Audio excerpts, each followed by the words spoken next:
কাল পয়লা বৈশাখ, প্রত্যেককে পয়লা বৈশাখে আগামী শুভেচ্ছা। সবাই নতুন জামা প্যান্ট কেনো, আমি একটা নতুন জামা কিনেছি। সব দোকানে নতুন নতুন খাতা খোলা হবে, কিন্তু এই মালটা এখনো পর্যন্ত একটা খাতা খোলেনি।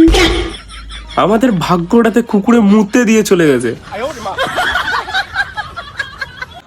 অনেক তো হয়েছিলাম রাজা মহারাজা, প্রতিটা সিজনেই এক ভাই রাজা এক ভাই মহারাজা।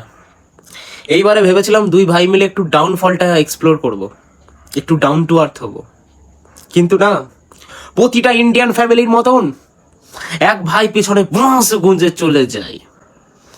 আমরা হারছি ওটাই ঠিক ভাই, আমরা সারা বছর হেরে যাব, হারলে আমাদের ফ্যান ফলোইং বাড়ে। বাংলাতে এমনি হয় ভাই, যেই পার্টি বেশি হারবে সেই পার্টির ফ্যান ফলোইং বাড়বে। কি দরকার ছিল আমাদের KKR এর হিটম্যানকে বার করার? কি দরকার ছিল? সে যদি এক ওভারও খেলতো না, এক ওভারে 36 মেরে যেত। কি দরকার ভাই? আজকের ম্যাচটা তো জিতে যেত ভাই। লাস্টে নামাতিস 5 নম্বর 6 নম্বর 7 নম্বরে নামাতিস, জিতে তো যেত ভাই। রাসেলের বোলিং ব্যাটিং নো ডাউট ভাই।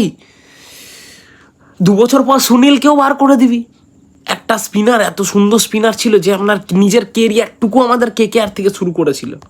আমাদের হেড কোচ থেকে শুরু করে আমাদের সব সব সব পোঙ্গা মেরে দিলি ভাই, পোঙ্গা। ক্যাপ্টেন, হেড কোচ, বলার, তোমাদের জন্য সুবর্ণ সুযোগ আছে ভাই। যারা ড্রিম ইলেভেন বাগেরা বাগেরা বাগেরা প্রমোট করো না, তাদের জন্য সুবর্ণ সুযোগ। প্রতিটা KKR ম্যাচে বলে দাও KKR হেরে যাবে, প্রতিটা ম্যাচে বলে দাও। দেখো তোমার লাগাও সালা 1-2 লাখ টাকা লাগিয়ে দাও। Hope so, cross finger. Next match একটা জিতুক, জাস্ট খাতাটা খোলা হোক। ভাড়া লোকে যদি বলে ওই 1 পয়েন্টটা কোথা থেকে পেয়েছে, তখনও তো ভাড়া গাঁড় ফেটে যাবে। হ্যাঁ, পাঞ্জাব তো ট্রোল করছে, এবার তো KKR নিজেকে নিজেই ট্রোল করবে। 1 পয়েন্টটা সেই জলের